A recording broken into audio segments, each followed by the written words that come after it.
Hello दोस्तों, नमस्कार। आप सभी लोग कुशल होंगे। आज मैं आपको हिंदी भाषा एवं बोलियों से संबंधित बहुत ही महत्वपूर्ण क्वेश्चन पढ़ाने वाला हूँ। बहुत ही ध्यान से सुनिएगा। पहला क्वेश्चन है, पश्चिमी हिंदी की कितनी बोलियाँ हैं? इसका आंसर है 5। पश्चिमी हिंदी की कौन कौन सी बोलियाँ हैं? उनके नाम हैं खड़ी बोली या कौरवी, ब्रजभाषा, हरियाणी, बुंदेली और कन्नौजी। इसके बाद अगला क्वेश्चन है, पूर्वी हिंदी की कितनी बोलियां हैं? 3। कौन कौन सी? अवधी, बघेली और छत्तीसगढ़ी। राजस्थानी हिंदी की कितनी बोलियां हैं? 4। मारवाड़ी, जयपुरी, मेवाती, मालवी। पहाड़ी हिंदी को कितने भागों में बांटा गया है? पहाड़ी हिंदी को 2 भागों में बांटा गया है, पश्चिमी पहाड़ी और मध्यवर्ती पहाड़ी, यानी कुमाऊनी तथा गढ़वाली। बिहारी में हिंदी की कितनी बोलियां हैं? 3। मगही, भोजपुरी और मैथिली। भाषा के लिए हिंदी शब्द का प्राचीनतम प्रयोग कहाँ मिलता है? सरफुद्दीन के जरफरनामा में। हिंदी का वास्तविक आरंभ कब से माना जाता है? 1000 ईस्वी से। हिंदी क्षेत्र की बोलियों में सबसे ज़्यादा कौन सी बोली जाती है? भोजपुरी। भोजपुरी बोली सबसे ज़्यादा बोली जाती है बोलियों में। साहित्यिक दृष्टि से हिंदी भाषा की सबसे महत्वपूर्ण बोली कौन सी है? तो वो बोली है ब्रजभाषा। साहित्यिक दृष्टि सबसे महत्वपूर्ण बोली कौन सी? ब्रजभाषा। ताजिकिस्तान में कौन सी हिंदी बोली जाती है? ब्रजभाषा। ब्रजभाषा में ही हमारे पहले काव्य रचनाएं होती थीं। तुलसीदास, हमारे सूरदास, कबीरदास, बहुत से बड़े बड़े जो कवि हैं वो ब्रजभाषा में ही लिखते थे। भारत से ज़्यादा अवधि कहाँ बोली जाती है? फिजी में।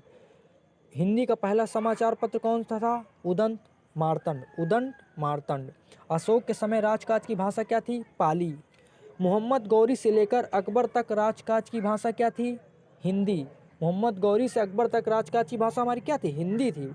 अकबर के शासनकाल में मंत्री टोडरमल के आदेश से किस भाषा को हिंदी की जगह पर राजभाषा बनाया गया? वो भाषा थी फारसी। हिंदी की जगह अदर भाषा को बनाया गया, वो थी फारसी। ईस्ट इंडिया कंपनी ने कब तक फारसी को राजभाषा बनाए रखा? 1833 ईस्वी तक। संविधान सभा में हिंदी को राजभाषा बनाने का प्रस्ताव किसने प्रस्तुत किया? गोपाल स्वामी आयंगर ने। संविधान सभा में हिंदी को राजभाषा बनाने का प्रस्ताव किसने प्रस्तुत किया? गोपाल स्वामी आयंगर ने। भारतीय संविधान में हिंदी को राजभाषा के रूप में मान्यता कब मिली? 14 सितंबर 1949 को। संविधान के किस अनुच्छेद में हिंदी को संघ की भाषा और देवनागरी को लिपि कहा गया है? अनुच्छेद 343 में। राजभाषा आयोग के प्रथम अध्यक्ष कौन थे? बाल गंगाधर खरे। संविधान की किस सूची में भाषा को सम्मिलित किया गया है? 8वीं अनुसूची में। 8वीं अनुसूची में कितनी भाषाओं को शामिल किया गया है? 25। जनसंख्या की दृष्टि से सर्वाधिक बोले जाने वाली भाषाओं में हिंदी का कौन सा स्थान है? तीसरा। जनसंख्या की दृष्टि से सर्वाधिक बोले जाने वाली भाषाओं में हिंदी का तीसरा स्थान है, याद रखिएगा। भारतीय लिपियों में सर्वश्रेष्ठ लिपि किसे मानी गई है? ब्राह्मी लिपि को भारतीय लिपियों में सर्वश्रेष्ठ लिपि मानी गई है। हिंदी के उद्भव का सही क्रम है पाली, प्राकृत, अपभ्रंश और अवहट्ट। हिंदी का सब संबंध किससे है? सौरसेनी अपभ्रंश से। कौन से? सौरसेनी अपभ्रंश से हिंदी शब्द की उत्पत्ति हुई है। हिंदी की बोली की उत्पत्ति सौरसेनी अपभ्रंश से हुई है, याद रखिएगा। अपभ्रंश को पुरानी हिंदी किसने कहा? चंद्रधर शर्मा गुलेरी ने। अपभ्रंश को पुरानी हिंदी कहा चंद्रधर शर्मा गुलेरी ने। सौरसेनी अपभ्रंश में किस उपभाषा का विकास हुआ? राजस्थानी। साहित्यिक अपभ्रंश को पुरानी हिंदी किसने कहा? आचार्य रामचंद्र शुक्ल को, ये याद रखिएगा। अपभ्रंश को पुरानी हिंदी चंद्रधर शर्मा गुलेरी ने, और साहित्यिक अपभ्रंश को पुरानी हिंदी आचार्य रामचंद्र शुक्ल जी ने कहा। खड़ी बोली हिंदी में सर्वप्रथम रचना वाले कवि किसे माना गया है? अमीर खुसरो को। चंद्रधर शर्मा गुलेरी ने किसको पुरानी हिंदी का प्रथम कवि माना है? राजा मुंज को। देवनागरी लिपि की उत्पत्ति किससे हुई? ब्राह्मी लिपि से। तुलसी रचित विनय पत्रिका की भाषा क्या है? ब्रज भाषा है। मैथिली का विकास किस अपभ्रंश से माना जाता है? मागधी अपभ्रंश से। फोर्ट विलियम कॉलेज की स्थापना कहाँ हुई? कोलकाता में।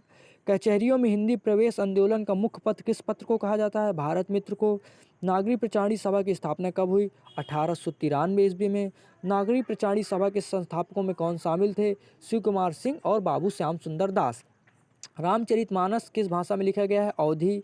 खड़ी बोली का प्रयोग सबसे पहले किस किताब में हुआ? लल्लू लाल की प्रेम सागर में। प्रेम सागर में इसके लेखक हैं लल्लू लाल। ब्रज भाषा किस अपभ्रंश से विकसित हुआ है? सौरसेनी अपभ्रंश से। पश्चिमी हिंदी की सबसे प्रमुख बोली कौन सी है? ब्रज भाषा। पश्चिमी हिंदी किस अपभ्रंश से विकसित हुई है? सौरसेनी अपभ्रंश से। किस क्षेत्र की बोली को काशिका कहा जाता है? बनारस की बोली को काशिका कहा जाता है। शकुंतला नाटक का खड़ी बोली में अनुवाद किसने किया? राजा लक्ष्मण सिंह ने किया। अवधि की उत्पत्ति किस अपभ्रंश से हुई? अर्धमागधी से। किस बोली में कृष्ण काव्य और रीतिकालीन साहित्य का सृजन हुआ? ब्रज भाषा में। अहिरवाटी का संबंध किससे है? उत्तरी राजस्थानी से। भाषा की उत्पत्ति किस अपभ्रंश से हुई है? ब्राह्मण अपभ्रंश से। भाषा की उत्पत्ति किस अपभ्रंश से हुई है? ब्राह्मण अपभ्रंश। बिहारी, बंगला, उड़िया और असमिया का उद्भव किस अपभ्रंश से हुआ है? मागधी अपभ्रंश से। धन्यवाद दोस्तों। ऐसी ही नई नई वीडियो देखने के लिए मेरे चैनल को सब्सक्राइब, लाइक, शेयर करें, ज़रूर करें। सब्सक्राइब करके रखें और बेल आइकन का बटन भी दबाएं। आपको रोज़ इसमें हिंदी से संबंधित सारी जानकारियाँ, सारे अपडेट इस चैनल पर आपको मिलते रहेंगे। आप इस चैनल पर विजिट करते रहें, आपको हिंदी की सारी जानकारी इसमें दी जाएगी, सारे उपन्यास सब कुछ पढ़ाया जाएगा। धन्यवाद।